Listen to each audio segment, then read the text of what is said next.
ये एक प्रोग्राम है जो कि एक चैलेंजिंग प्रोग्राम है। अब इस प्रोग्राम को अगर कोई एनालाइज करना चाहे तो वो कैसे करेगा?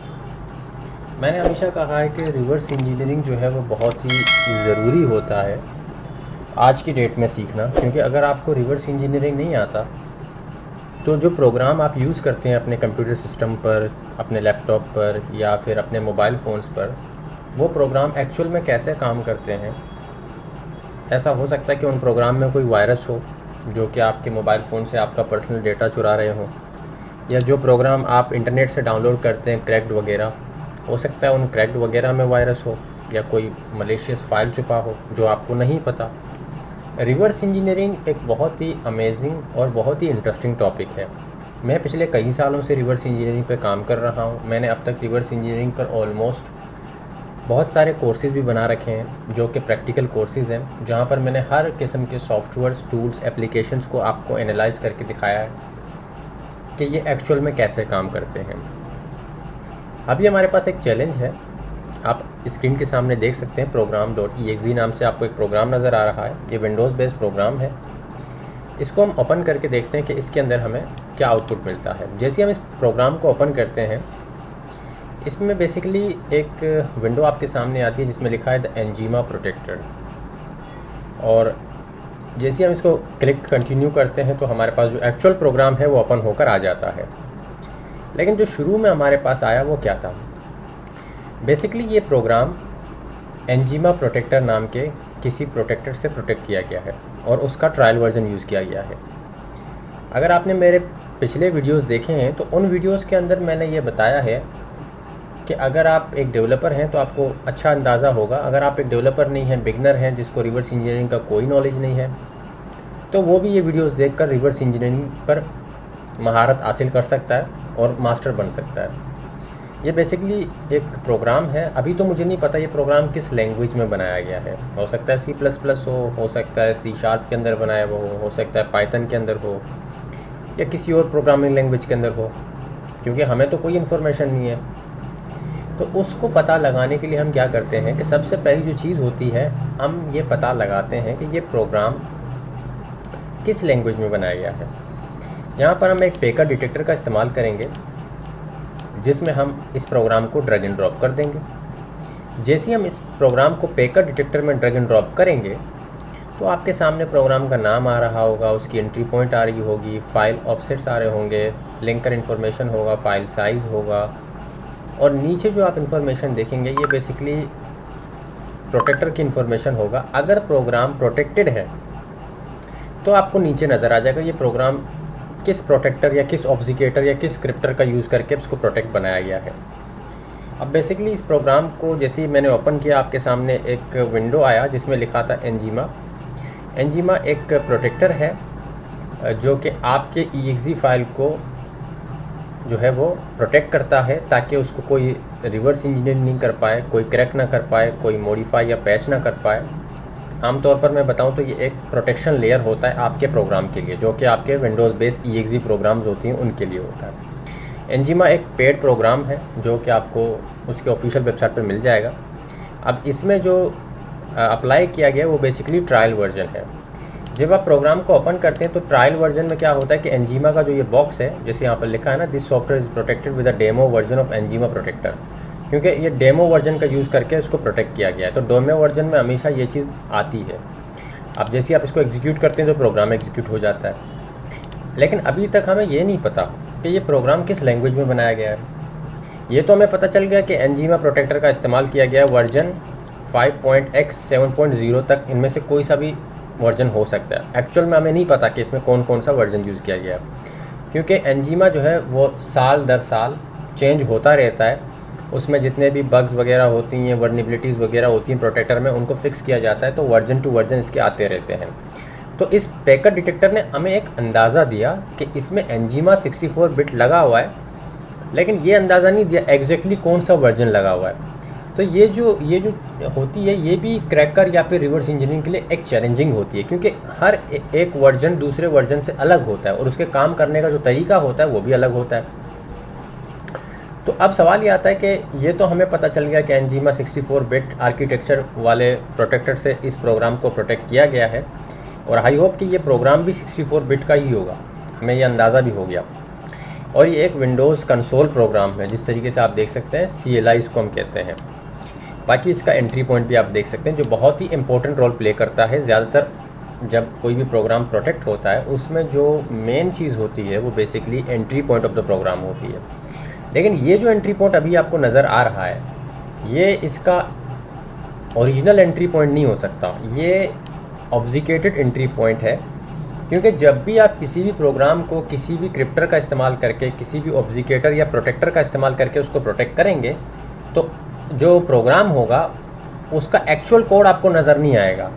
वो कोड हाइड हो जाएगा, इनक्रिप्ट हो जाएगा, विजुअलाइज हो जाएगा, और उसका जो एंट्री पॉइंट होगा वो भी ओरिजिनल नहीं होगा, वो स्टब का एंट्री पॉइंट होगा। अब बेसिकली एनजीमा क्या है कि एनजीमा .NET के फाइल्स को और नेगेटिव लैंग्वेज की जो प्रोग्राम्स होती हैं, जैसे C हो गया, C++ हो गया, या जो बाकी जितने भी प्रोग्राम हो गए नेगेटिव लैंग्वेज में, वो ये उनको भी प्रोटेक्ट करता है। तो अभी हमें अंदाज़ा नहीं है कि ये कोई C# या फिर .NET से बनाया गया प्रोग्राम है या फिर ये नेगेटिव लैंग्वेज का कोई प्रोग्राम है।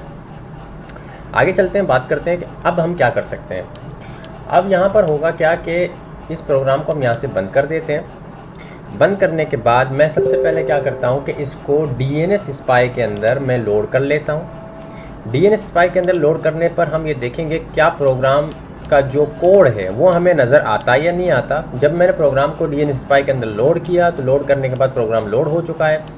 अब लोड में आप देखेंगे तो प्रोग्राम का एक्चुअल कोड आपको नज़र नहीं आ रहा, सिर्फ PE लिखा है जिसमें डोज हेडर है, फाइल हेडर वगैरह, सेक्शंस वगैरह, रिसोर्स वगैरह है, लेकिन एक्चुअल जो कोड होता है प्रोग्राम का वो नज़र नहीं आ रहा है।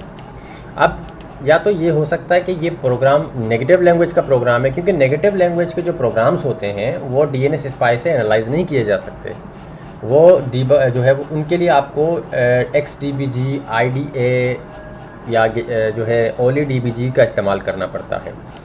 लेकिन हमें अभी प्रॉपर्ली अंदाज़ा ये नहीं है कि ये है नेगेटिव लैंग्वेज का या नहीं है, ये भी हमें नहीं पता। क्योंकि हमने एक जो प्रोटेक्टर हमने देखा अभी, इसमें बेसिकली एनजीमा का इस्तेमाल किया है, क्योंकि एनजीमा जब किसी फाइल को प्रोटेक्ट करता है तो उसको नेगेटिव लैंग्वेज में कन्वर्ट कर देता है। उसका जो रन टाइम इन्वायरमेंट होता है, जहाँ पर वो रन होता है, उसका जो स्टेप होता है वो बेसिकली नेगेटिव लैंग्वेज में होता है। अगर आपका प्रोग्राम .NET का है और उसको प्रोटेक्ट किया गया एनजीमा से, तो हो सकता है कि वो जो है वो आपको यहाँ नज़र नहीं आएगा जब तक आप प्रॉपर्ली उसको डिक्रिप्ट नहीं करेंगे, तब तक। हम यहाँ पर इस पर डबल क्लिक कर लेते हैं और डबल क्लिक करने के बाद इसको रन होने देते हैं थोड़ा सा। जब ये रन हो जाएगा कम्प्लीटली, हमारे मेमोरी में कम्प्लीटली एग्जीक्यूट हो जाएगा प्रोग्राम। अब यहाँ पर हम क्या करेंगे, मेगा डंपर का इस्तेमाल करेंगे। ठीक है, मेगा डंपर से हम क्या करेंगे, प्रोग्राम जो है अभी मेमोरी के अंदर लोडेड है। इसका ये मतलब है जो प्रोग्राम है, जब वो प्रोग्राम कोई भी प्रोग्राम एग्जीक्यूट होता है वो मेमोरी के अंदर एग्जीक्यूट होता है। जो आपका रैम होता है, जिसको आमतौर पर आप रैम कहते हैं, वो मेमोरी के अंदर एग्जीक्यूट होकर चल रहा होता है। अब ये जो मेगा डंपर है, इसका काम क्या है, ये हमारी मदद करेगा प्रोग्राम को मेमोरी से निकालने के लिए। अगर आप यहाँ पर देखेंगे, यहाँ पर बहुत सारे प्रोग्राम आपको नज़र आ रहे हैं, उनके PID नज़र आ रहे हैं और लोकेशंस वगैरह। अब यहाँ पर हमारा टारगेट कौन सा है, हमारा टारगेट बेसिकली प्रोग्राम है, ये वाला है। इसका फाइल लोकेशन भी आप देख सकते हैं, जहाँ से आपको अंदाज़ा हो जाएगा। अब हम क्या करते हैं, यहाँ पर हम क्लिक करके PE डंप कर देते हैं। जैसे हम PE डंप करेंगे, थोड़ी देर के बाद ये हमें बोलेगा कि आपका जो प्रोग्राम है उसको मेमोरी से डंप कर दिया गया है। यहाँ पर देखिए ये क्या कह रहा है, 102 फाइल डंप हो चुके हैं आपके इस लोकेशन पर। इसको हम ओके कर देते हैं। अब यहाँ पर हम आएंगे तो यहाँ पर आप देखें, यहाँ पर मैं आपको दिखाना चाहता हूँ, यहाँ पर एक डंप का फ़ोल्डर आ गया। डंप करने के बाद एक डंप का फ़ोल्डर आया, डंप करने के बाद। ठीक है, अब इस डंप वाले फ़ोल्डर में हम जाएंगे तो यहाँ पर बेसिकली आपको इतने सारे फाइल्स नज़र आ रहे हैं, ये देखें। बट ये जो exe फाइल है इसका, ये डंप नहीं हुआ। DLL फाइल्स डंप हो गए, और जितने भी CLR फाइल्स थे, CLR फाइल से क्या पता चलता है, इसको डंप करने का यहाँ पर मेरा मकसद क्या था, आपको ये समझाना था कि ये कोई नेगेटिव लैंग्वेज का प्रोग्राम नहीं है।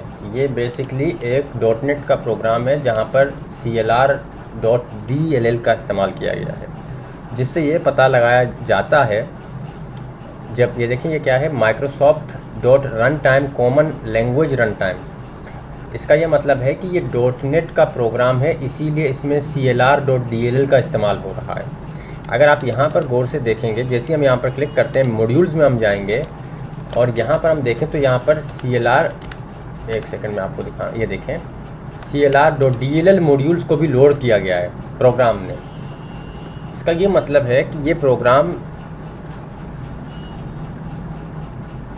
जो है वो .NET का प्रोग्राम है। यानी इस चीज़ से अंदाज़ा लगाया जा सकता है, क्योंकि प्रोग्राम जब एग्जीक्यूट होता है मेमोरी के अंदर, तो वो अपने साथ साथ जितने भी उसके रिक्वायर्ड DLLs होती हैं जिनसे वो चलता है, वो उनको भी लोड कर लेता है मेमोरी के अंदर। क्योंकि एक प्रोग्राम सिंपली EXE पे बेस नहीं होता, वो EXE बहुत सारे DLL को भी कॉल कर रहा होता है विंडोज़ के अंदर, जिससे ये पता लगाया जा सकता है कि ये एक्चुअल में कोई .NET का प्रोग्राम है या फिर कोई नेगेटिव लैंग्वेज का प्रोग्राम है। क्योंकि जो C++ के प्रोग्राम्स होते हैं उनके अंदर CLL.dll का इस्तेमाल नॉर्मली नहीं होता, जब तक उसके अंदर कोई ऐसी कोडिंग ना हो। अगर मैं आमतौर पर आपको समझाऊं तो ये मैं बहुत डीप नॉलेज आपको दे रहा हूँ, जो आमतौर पर लोगों को नहीं पता होता। ये बहुत सारे एक्सपेरिमेंट करने के बाद, बहुत कुछ देखने और समझने के बाद ही मैं आपको इतना डीप ले जा रहा हूँ। और ये ऐसी नॉलेज होते हैं जो अगर आप लाखों भी पे करेंगे तो भी आपको कोई प्रोवाइड नहीं करेगा, क्योंकि आज की दुनिया में ऐसा नॉलेज इतना डीपली कोई नहीं जाता। हमने ऑलरेडी रिवर्स इंजीनियरिंग पर कोर्सेज बना रखे हैं, प्रैक्टिकल उर्दू और हिंदी में, दुनिया भर से लोग खरीद के सीख रहे हैं। आप भी सीख सकते हैं, ये डिपेंड आप पे करता है। अगर आप अपना वक्त यूं ही रील देखने में गुजारेंगे या कुछ सीख कर आगे ग्रो करेंगे, it's totally up to you. आपका वक्त किसी भी तरीके से गुजर सकता है, चॉइस आपको करना है, सोचना आपको है कि किस तरीके से गुजारना है आपको। अब प्रोग्राम तो डंप नहीं हुआ, बट DLL फाइल्स जो है वो डंप हो गई, जो इस फाइल जो कि ये रिक्वायर्ड है। अब हम क्या करते हैं कि स्क्रिप्ट है हमारे पास। नॉर्मली क्या होता है कि पुराने वर्जन जब एंजीमा के होते थे, जैसे 4.0, 3.0 वगैरह वगैरह, उनमें मेगा डंपर से आप जब भी किसी प्रोग्राम को डंप करते थे, डंप करने के बाद उस प्रोग्राम का जो एक्चुअल EXE होता था .NET का, वो भी डंप फोल्डर के अंदर आ जाता था। लेकिन अभी नहीं आ रहा है। उसका रीज़न ये है कि ये जिस भी एंजीमा से इसको प्रोटेक्ट किया गया है वो एंजीमा का लेटेस्ट वर्जन है, 7.0 से अबव है, जो अभी 2025 का लेटेस्ट वर्जन एंजीमा है, जिसके अंदर वो सारी चीज़ें पैच हो चुकी हैं जो पहले ईजिली डंप से हो जाती थी। यानी जब भी पुराने वर्जन से कोई प्रोग्राम प्रोटेक्ट होता था और उसको कोई नॉर्मली डंप करता था, वो बड़ी आसानी से डंप हो जाता था। लेकिन अब नहीं हो रहा है। अब जो एक्चुअल EXE है वो .NET का EXE नहीं निकल रहा है। क्यों नहीं निकल रहा है? उसका रीज़न ये है, इसको पैच कर दिया गया, या ऐसी प्रोटेक्शन इस बार इससे प्रोटेक्ट की गई है कि वो डंप हो ही नहीं सके, एक्चुअल कोड नज़र ना आ सके। अच्छा, तो दूसरा जो स्टेप हमारा ये होगा, अब हम क्या करेंगे कि ये सारा कुछ हमने करके देखा, एक्चुअल कोड जो है अभी तक हमें नहीं मिला। अब हम क्या करते हैं कि हम इसको OLEDBG में लोड करते हैं। ठीक है जी, OLEDBG में लोड करने के बाद, अच्छा, तो प्रोग्राम को OLEDBG में लोड करने के बाद प्रोग्राम जो है वो ऑटोमेटिकली एग्जीक्यूट होकर पॉज हो जाता है दोबारा।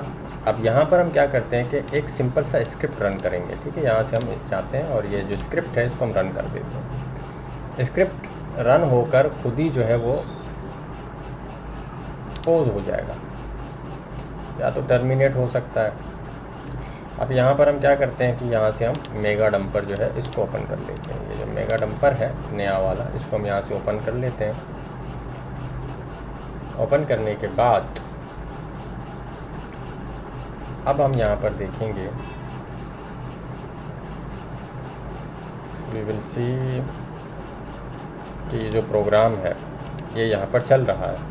इसको हम यहाँ से डंप कर देते हैं। अब जैसे हम इसको डंप करेंगे तो बोलेगा 6 file dump in the directory. अब यहाँ से हम चलते हैं, जो भी इसका डायरेक्टरी है यहाँ पर, और यहाँ पर आप देखें तो 2 फाइल आए हैं यहाँ पर। अब इनको ज़रा यहाँ पर हम लोड करके देखते हैं। तो यहाँ पर आप देखें तो ये जो प्रोग्राम है हमारे सामने सक्सेसफुली डंप होकर आ चुका है, पूरा प्रोग्राम। नॉर्मली आप देखेंगे जैसे हम इसको डंप किए, इसके साथ हमारे पास MS कोर लैब भी हमारा आया, और उसके बाद प्रोग्राम का पूरा कोड भी हमारे सामने आ गया। ये देखिए पूरा का पूरा कोड है। आपने देखा किस तरीके से हमने इस प्रोग्राम को एनालाइज़ किया। एनालाइज़ करने के बाद ये पता लगाया कि किस लैंग्वेज का प्रोग्राम है। OLEDBG की मदद से हमने इस प्रोग्राम का एक्चुअल EXE निकाला। अब ये अनप्रोटेक्टेड प्रोग्राम है जो DNS स्पाइस है, इसको कोई भी देख सकता है, एनालाइज कर सकता है, पेज क्रैक वगैरह सब कुछ कर सकता है। पसंद आएगा। अगर आप ऐसी चीज़ें सीखना चाहते हैं, अगर आपको डीप चीज़ें समझना और सीखने का शौक़ है, तो आप हमारे चैनल को सब्सक्राइब कर लें, हमारे फेसबुक के पेज को लाइक करें, जिसका लिंक नीचे डिस्क्रिप्शन में आपको मिल जाएगा। फिलहाल मुझे दीजिए इजाज़त, फिर मिलेंगे इस टॉपिक में। अल्लाह हाफिज़।